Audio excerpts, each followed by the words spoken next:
ಈ KCET ರಿಸೋರ್ಸ್ನ 3 types ಆಗಿ ಡಿವೈಡ್ ಮಾಡ್ತೀನಿ. Second one physics one. Part 2 best website for KCET.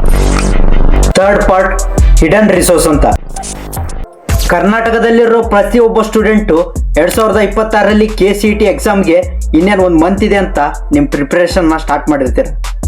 ಇದೇ ಟೈಮಲ್ಲಿ ಹೇಗೆ ಸ್ಟಾರ್ಟ್ ಮಾಡಬೇಕು, ಎಲ್ಲಿಂದ ಸ್ಟಾರ್ಟ್ ಮಾಡಬೇಕು ಅಂತ ತುಂಬ ಕನ್ಫ್ಯೂಷನ್ಸ್ ಇರ್ತವೆ.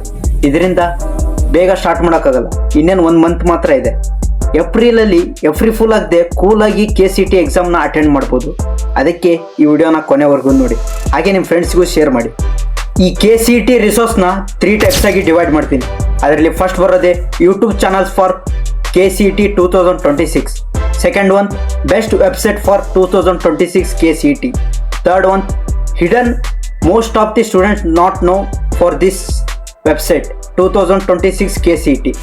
ಈ ವೆಬ್ಸೈಟ್ ಭಾಳ ಮಂದಿಗೆ, ಭಾಳ ಸ್ಟೂಡೆಂಟ್ಸ್ಗೆ ಗೊತ್ತೇ ಇರಲ್ಲ. ಈ 3 ರಿಸೋರ್ಸ್ ಬಗ್ಗೆ ಕಂಪ್ಲೀಟಾಗಿ ಇನ್ಫಾರ್ಮೇಷನ್ ಕೊಡ್ತೀನಿ. ವಿಡಿಯೋನ ಕೊನೆವರೆಗೂ ನೋಡಿ. ಇದರಲ್ಲಿ ಫಸ್ಟ್ ಬರೋದೇ ಯೂಟ್ಯೂಬ್ ಚಾನಲ್ಸಲ್ಲಿ ಫಸ್ಟ್ ಬರೋದು ಪರೀಕ್ಷಾ ಅಂತ. One of the best and top most explaining YouTube channel ಇದಾಗಿದೆ. ಕನ್ನಡ ಪ್ಲಸ್ ಇಂಗ್ಲೀಷ್ ಎರಡರಲ್ಲೂ ಎಕ್ಸ್ಪ್ಲೇನ್ ಮಾಡ್ತಾರೆ. ಇದ್ರ ಜೊತೆಗೆ PYQs, revision, complete syllabus, road maps ಎಲ್ಲ ಕೊಡ್ತಾರೆ. ಇದು one of the best website for all students. ಇದು ಒಂದು ಕಂಪ್ಲೀಟ್ KCET ಸಿಲೆಬಸ್ನ ಇದರಲ್ಲಿ ಕವರ್ ಮಾಡಿದ್ದಾರೆ. Second one physics Vala. ನನ್ನ ಪ್ರಕಾರ ಫಿಸಿಕ್ಸ್ ವಾಲಾದಲ್ಲಿ ನಿಮಗೆ ಕಾನ್ಸೆಪ್ಟ್ ಕ್ಲಾರಿಟಿ ಬೇಕು ಅಂದರೆ physics Vala is A best. ಇದ್ರ ಜೊತೆಗೆ ಫಿಸಿಕ್ಸ್ ಮತ್ತು ಕೆಮಿಸ್ಟ್ರಿಗೆ ಇದು ಟಾಪ್. ಇದ್ರ ಜೊತೆಗೆ ಸ್ಟ್ರಕ್ಚರ್ಡ್ ಬ್ಯಾಚಸ್ ಇದ್ದಾವೆ ಫಿಸಿಕ್ಸ್ ವಾಲಾದಲ್ಲಿ. ಇದು ನಿಮಗೆ ಯಾಕಾದರೂ ಬೇಸಿಕ್ಸ್ ಸ್ಟ್ರಾಂಗ್ ಇಲ್ಲ ಅಂದರೆ physics Vala is A best. Third one Unacademy KCET. ಇದು KCET ಸ್ಪೆಸಿಫಿಕ್ ಟ್ರಿಕ್ಸ್ ಮತ್ತು ಟಿಪ್ಸ್ ಬಗ್ಗೆ ಹೇಳೋದಾದರೆ ಅನ್ಅಕಾಡೆಮಿ ಇಸ್ ಎ ಬೆಸ್ಟ್. ಇದ್ರ ಜೊತೆಗೆ ಕನ್ನಡ ಇಂಗ್ಲೀಷ್ 2 ಆಪ್ಷನ್ನಲ್ಲಿ ಇದ್ದಾವೆ. ಇದ್ರ ಜೊತೆಗೆ ಇವರು PYQs, MCQs ಎಲ್ಲವನ್ನು ಸಾಲ್ವ್ ಮಾಡ್ತಾರೆ. ಸ್ಟ್ರಕ್ಚರ್ಡ್ ಬ್ಯಾಚಸ್ ಅನ್ಅಕಾಡೆಮಿಯಲ್ಲೂ ಇದ್ದಾವೆ. Fourth one simplified minds. ನೀವೇನಾದರೂ ಲಾಸ್ಟ್ ಮಂತಲ್ಲಿ ಪ್ರಿಪೇರ್ ಆಗ್ತೀರಾ ಅಂದರೆ KCETಗೆ ಇದು one of the best YouTube channel. ಇದ್ರ ಜೊತೆಗೆ KCET ಮತ್ತು ಬೋರ್ಡ್ ಎಕ್ಸಾಮ್ಸ್ಗೆ ಕಾಂಬಿನೇಷನ್ ಪ್ರಿಪರೇಷನ್ಗೆ simplified minds is a best. ಇದ್ರ ಜೊತೆಗೆ ಇವರು ಇಂಪಾರ್ಟೆಂಟ್ ಕ್ವಶನ್ಸ್ ಮತ್ತು ಟ್ರಿಕ್ಸ್ಗಳನ್ನು ಹೇಳ್ಕೊಡ್ತಾರೆ.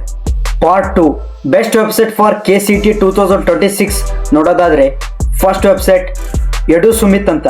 ಇದರಲ್ಲಿ ನಿಮಗೆ ಎಲ್ಲ ಥರದ KCET ಟೂಲ್ಸ್ಗಳು ಸಿಗ್ತವೆ. ಇದ್ರ ಜೊತೆಗೆ ನಿಮ್ಮ ರ್ಯಾಂಕ್ ಪ್ರಿಡಿಕ್ಷನ್ ಮತ್ತು ನಿಮಗೆ ಕೌನ್ಸಿಲಿಂಗಿಗೆ ಹೆಲ್ಪ್ ಆಗೋ ಎಲ್ಲ ಟೂಲ್ಸ್ಗಳು ಇದರಲ್ಲಿದ್ದಾವೆ.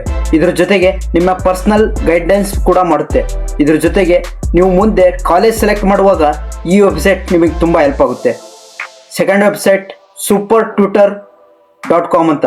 ಇದರಲ್ಲಿ ನಿಮಗೆ best PYQs, MCQ, mock test ಎಲ್ಲ ನಡೀತವೆ.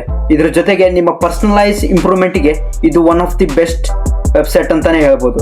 ಇದ್ರ ಜೊತೆಗೆ ನಿಮ್ಮ ಇಂಪ್ರೂವ್ಮೆಂಟಿಗೆ super tutor one of the best website ಆಗಿದೆ. Third website Pareeksha. ಇದರಲ್ಲಿ ನಿಮಗೆ ಬೇಕಾದ ನೋಟ್ಸ್, ಸಿಲೆಬಸ್ ಕಾಪಿ, ಎಲ್ಲ ಥರದ ಇನ್ಫಾರ್ಮೇಟಿವ್ ವಿಡಿಯೋಸ್ಗಳು ಮತ್ತು ಟ್ರಿಕ್ಸ್ ಆ್ಯಂಡ್ ಟಿಪ್ಸ್ಗಳು ಈ ಪರೀಕ್ಷಾ ವೆಬ್ಸೈಟಲ್ಲಿ ಸಿಗ್ತವೆ. Fourth one KCET official website. ಇದನ್ನು ನೀವು ಮಸ್ಟ್ ಆ್ಯಂಡ್ ಶುಡ್ ಫಾಲೋ ಮಾಡಲೇಬೇಕು. ಇದರಿಂದ ಅಪ್ಡೇಟ್ ನ್ಯೂಸ್, KCET ಎಲ್ಲ ಥರದ ಇನ್ಫಾರ್ಮೇಷನ್, ಸಿಲೆಬಸ್ ಕಾಪಿ ಎಲ್ಲ ಸಿಗುತ್ತೆ. ಇದ್ರ ಜೊತೆಗೆ ಮಾಕ್ ಅಲಾಟ್ಮೆಂಟ್ ಎಲ್ಲ ಥರದ ಇನ್ಫಾರ್ಮೇಷನ್ನ ಅಪ್ಡೇಟ್ ಮಾಡ್ತಿರ್ತಾರೆ. ಎಲ್ಲರೂ ಇದನ್ನು ಮಸ್ಟ್ ಆ್ಯಂಡ್ ಶುಡ್ ಫಾಲೋ ಮಾಡ್ತಾ ಇರಬೇಕು. ಥರ್ಡ್ ಪಾರ್ಟ್ ಹಿಡನ್ ರಿಸೋರ್ಸ್ ಅಂತ. ಇದರಲ್ಲಿ ಫಸ್ಟ್ ಬರೋದೇ ಅಭ್ಯಾಸ ಕರ್ನಾಟಕ. ಇದರಲ್ಲಿ ನಿಮಗೆ ಬೇಕಾದ ಎಲ್ಲ ಪ್ರಾಬ್ಲಮ್ಸ್ ಮತ್ತು ಸೊಲ್ಯೂಷನ್ಸ್ ಎಲ್ಲ ಇದ್ದಾವೆ. ಇದು ಗೋಲ್ಡ್ ಮೈನ್ ಫಾರ್ ಮ್ಯಾಥ್ಸ್ ಅಂತ. ಈ ಮ್ಯಾಥ್ಸ್ ಎಲ್ಲ ಪ್ರಾಬ್ಲಮ್ಸ್ KCETದು ಈ ವೆಬ್ಸೈಟಲ್ಲಿರುತ್ತೆ. ಇದನ್ನು ನೀವು ನೋಡಿಕೊಂಡ್ರೆ ಸಾಕು, ನೀವು ಮ್ಯಾಥ್ಸಲ್ಲಿ ಹೈಯೆಸ್ಟ್ ಸ್ಕೋರ್ ಮಾಡ್ಬೋದು. ಸೆಕೆಂಡ್ ವೆಂಕಟ್ ಫಿಸಿಕ್ಸ್ ಅಂತ. ಇದರಲ್ಲಿ ಎಲ್ಲ ಥರದ ಡೀಪ್ ಫಿಸಿಕ್ಸ್ ಪ್ರಾಬ್ಲಮ್ಸ್ನ ಸಾಲ್ವ್ ಮಾಡಿದ್ದಾರೆ. ಇದ್ರ ಜೊತೆಗೆ KCET ಲೆವೆಲ್ಗೆ ಇದು one of the best website for solving the problems ಅಂತಲೇ ಹೇಳ್ಬೋದು. ಥರ್ಡ್ ಒನ್ PYQ ಸ್ಟ್ರಾಟಜಿ ಅಂತ. ಇದರಲ್ಲಿ KCET most of the repeated ಕ್ವಶನ್ಸ್ನ ಸಾಲ್ವ್ ಮಾಡಿರ್ತಾರೆ. ಇದ್ರ ಜೊತೆಗೆ 10 to 15 ಪ್ರೀವಿಯಸ್ ಇಯರ್ಸ್ ಕ್ವಶನ್ ಪೇಪರ್ಸ್ನ ಸಾಲ್ವ್ ಮಾಡಿರ್ತಾರೆ. ಇದು one of the secret weapon for KCET ಅಂತ. Fourth one PU board plus KCET combinations. ಅಂದರೆ ನೀವು PU ಟೆಕ್ಸ್ಟ್ ಬುಕ್ನ ಕಂಪಲ್ಸರಿ ಫಾಲೋ ಮಾಡಬೇಕು. ಇದ್ರ ಜೊತೆಗೆ KCETಗೆ ಇಂಪಾರ್ಟೆಂಟ್ ಸ್ಟ್ರಾಟಜಿನ ನೀವು ಫಾಲೋ ಮಾಡಬೇಕು. ಇದರಿಂದ ತುಂಬ ಹೆಲ್ಪ್ ಆಗುತ್ತೆ. ಇದ್ರ ಜೊತೆಗೆ KCETಯಲ್ಲಿ ಬೆಸ್ಟ್ ಆಗಿ ನೀವು ಸ್ಕೋರ್ ಮಾಡಬೇಕು ಅಂದರೆ ನಿಮ್ಮ speed of solving the problems ಕೂಡ ವೆರಿ ಇಂಪಾರ್ಟೆಂಟ್ ಆಗಿರುತ್ತೆ. ಈ ವಿಡಿಯೋ ನಿಮಗೆ ಇಷ್ಟ ಆಯಿತು ಅಂದರೆ ನಿಮ್ಮ ಫ್ರೆಂಡ್ಸ್ಗೂ ಶೇರ್ ಮಾಡಿ. ಹಾಗೆ ಇದೇ ಥರ ಇನ್ನೊಂದು ಇನ್ಫಾರ್ಮೇಟಿವ್ ವಿಡಿಯೋ ಬೇಕು ಅಂದರೆ ಪಾರ್ಟ್ 2 ಅಂತ ಕಮೆಂಟ್ ಮಾಡಿ.